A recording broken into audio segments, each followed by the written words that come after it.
So these little mitts are a really perfect project to start with if you've just begun to learn how to crochet. They use just simple rows of double crochet, worked back and forth, and then around the top and around the cuff, 2 rounds of double crochet, and around the cuff, 1 round of double crochet followed by slip stitch. So they're really basic stitches to use, but they make a really great first project to make. So I've begun looking at the pattern already, and I've started with my foundation chain of 19.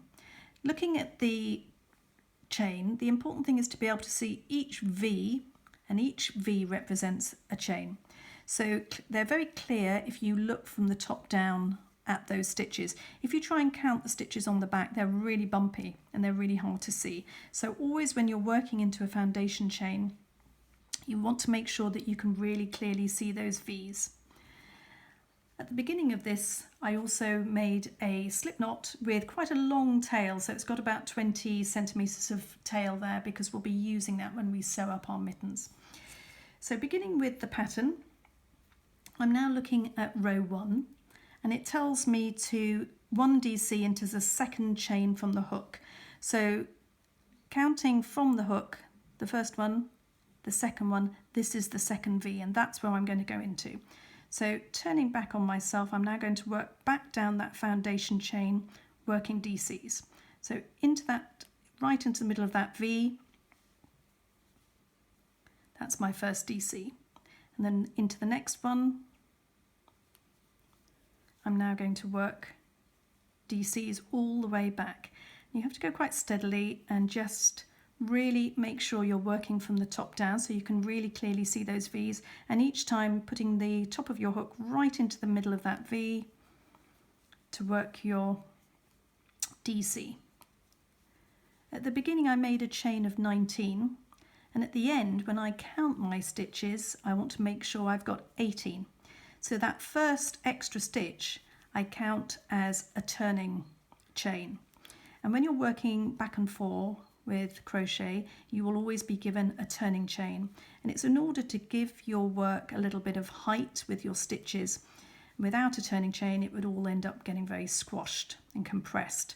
So at the beginning I made 19, and at the end of this row I should have 18. So nearly at the back at the beginning, nearly at the beginning of where my slip knot was made.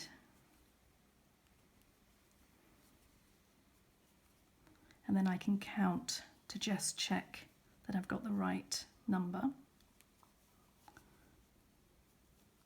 And there's my final chain. Obviously there's the knot, so we don't want to go push into the knot. And there's my chain. So again, let's just count, make sure we've got the right number. Never count the loop on the hook. 1, 2, 3, 4, 5, 6, 7, 8, 9, 10, 11, 12, 13, 14, 15, 16, 17, 18. So I've got my correct number of stitches to now start the rest of the pattern.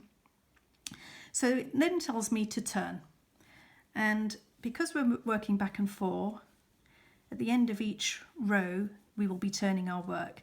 And when you're working back and forth with crochet, you always work from the right hand side of your piece to the left hand side. Turn, right hand side to the left hand side. So I've turned my work, and now I'm ready to begin row 2. And at the beginning of this row it tells me to chain 1, and this is my turning chain. So chain 1 just gives me a little bit of height, and in the brackets it says does not count as a stitch, and it's important to read that.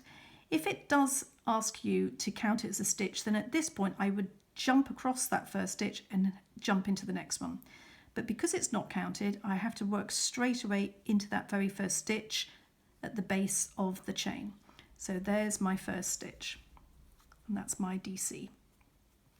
Now instead of working into the chain, I'm now going to be working into the stitches.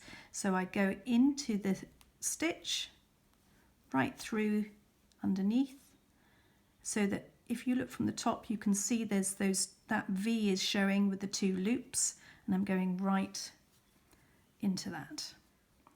And again I'm going to work my way back down the row 1. So we made in row 1 all DC stitches, and now in row 2 I'm working all DC DCs into those previous double crochet stitches. So all the way along. Always at the beginning of a project when you're setting it up, it's always quite tricky because there isn't much to see and there isn't much to hold on to. So you just have to take this step slowly to make sure you get the pattern set up properly. So I'm working back down my row right to the end.